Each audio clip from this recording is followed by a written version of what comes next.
Basilio! Anak ko! Basilio!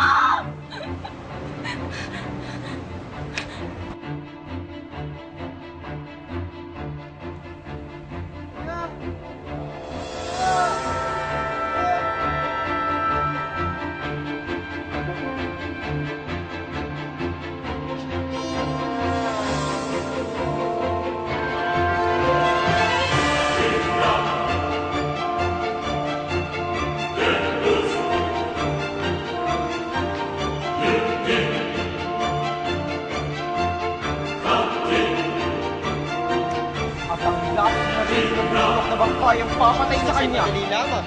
Ngunit ba't hindi naisip agad?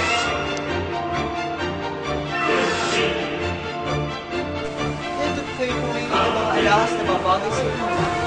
Hindi kami bumibili ng alahas dahil ito narili lang.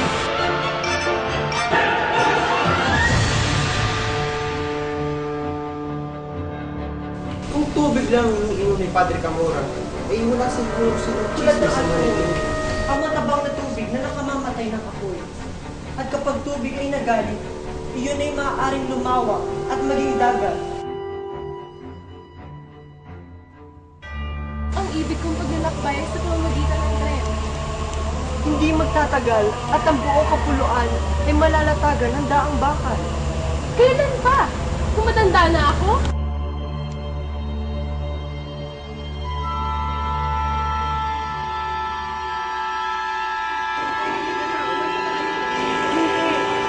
Hindi ako mas makita sa muling pagkakataon. Bukas ay iba na siya.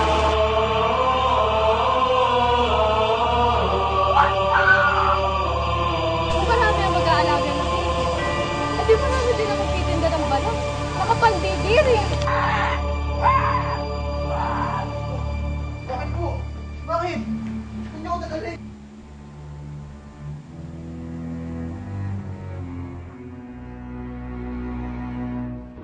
At kapag yun ay pinainit at maging singaw, ay maaaring tumunaw. Sasabi kang bahay! Iyak na ang aking tagumpay.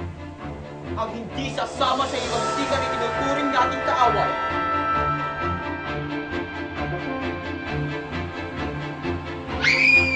Wala na po nagamit niya. Alam ng masama ako. Bakit pa maging pati ng ito? Masusunod ang tadhana! Pagdawag na sa Kaya, yan ang buwanag ng kamatayan. Isang oras ay sisiklab ang sabi magsisikal sa utak ko.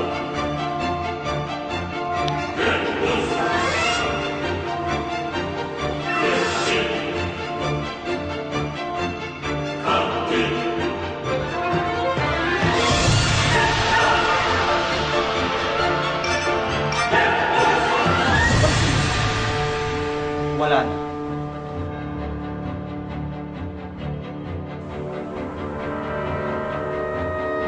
Basilio, pinapipili ko kayo ang inyong kamatayan o ang inyong kinabukasan.